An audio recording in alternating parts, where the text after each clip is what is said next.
In this lesson, let's take a break from blending modes. We've been just working so hard on blending modes, haven't we?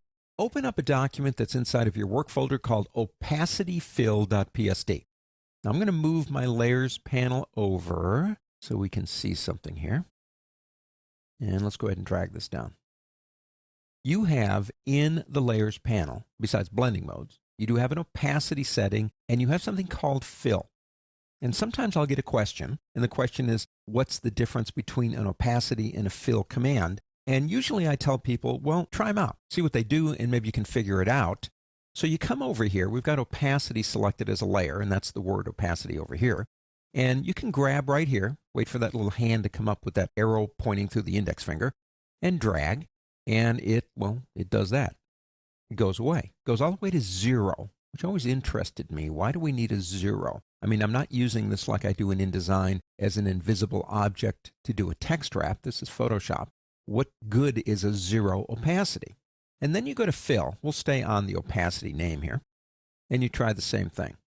As a matter of fact, let's do this. Let's go to opacity and let's change opacity to 50%. I'll type it in because I can never get the numbers that I want. And we'll go to the fill here. And now I'll change fill to 50. You see the difference? Well, there isn't any. Fill and opacity work exactly the same way. So we have a fill of 50% on this one.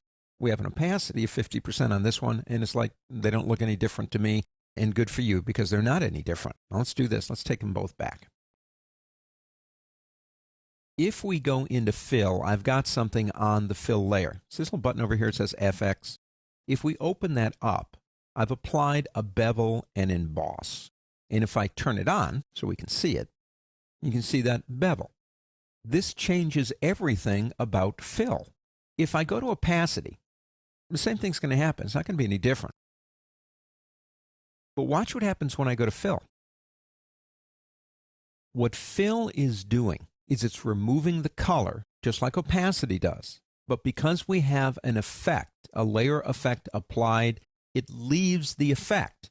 Now, the effect in this case is darker areas and lighter areas on what used to be a word, but with the word gone, and this is now transparent, it looks like it's actually beveled right into that surface. That's a really neat thing to remember about fill. Let's do this. Let me go ahead and turn on this layer, and then turn on this one. So I have the word Kripalu fog down here.